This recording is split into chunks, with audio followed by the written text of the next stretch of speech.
One of the questions that matchmakers will ask at some point is, what are you looking for? For some, it may be fairly simple, but some will have a mile-long list of items and characteristics and values that that person must have in order for them to even seriously consider being introduced to them. In this video, I'm going to talk about why shopping for perfection is probably going to hurt you more than help you.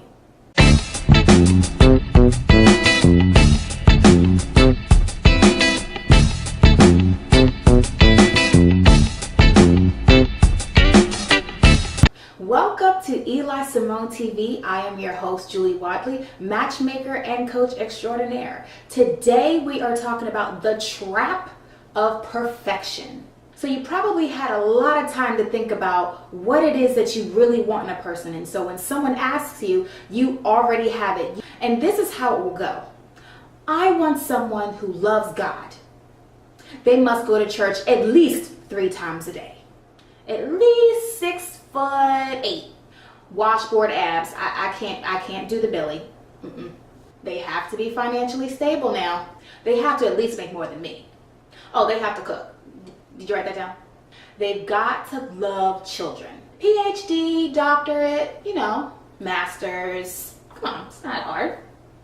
It's not hard to find, right? Long hair. No older than 32. I need a tenderoni. Well, they gotta work out at least 3-4 times a week. Oh, they have to be fine. What you are describing is perfection. And for the most part, the majority of people just don't have every box checked. So you're going to have to compromise somewhere. But where do you start? Here's the best way of handling perfection finding. Put your list of values in order of importance to you. Not to anyone else, not to your mom, not to your dad, not to your friends, but to you. What is important to you? And make sure that every item on that list is tied to a value, not necessarily a feature of that person. Now, I want you to divide that list into 3 parts.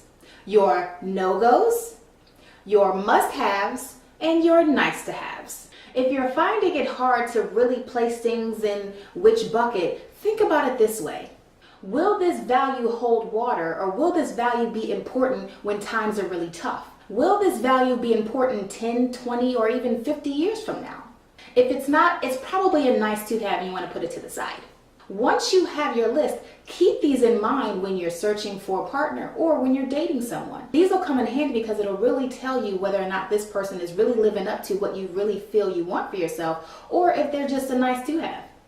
The best way of thinking about this is going to a grocery store. When you go to a grocery store, the first thing you see is the basics. The fruits, the vegetables, the grains. Those are your foundation items. And that's why they're at the beginning of the store. Once you go into the middle section of the grocery store, you'll see where you have your proteins and your meats and your cheeses. Those are things that will fill you up and make you feel full. And then towards the very end of the grocery store or at the cashier where you're just about to check out, that's where you're going to see the candy and the sugar and the gum and the popcorn. And there's a reason for that. It's because those are nice to haves. Those are things that you may want every once in a while when all of the other basics have been covered. So the next time you're thinking about someone that you're dating right now, or when you're looking out, think of it like going to a grocery store. Does this person have all the things that you need before you get to the nice haves?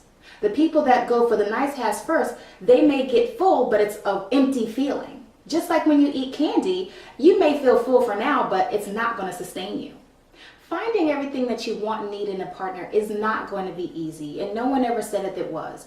But doing things like this will make it easier for you. Well, I hope you like this video. If you have, please share it with your friends and family. Put a comment below and tell me how I'm doing, or if you have a topic that you'd like to talk about, let me know. You can go to www.elisimone for more tips and tricks of the trade, or you can email me at julie.wadley@elisimone.com.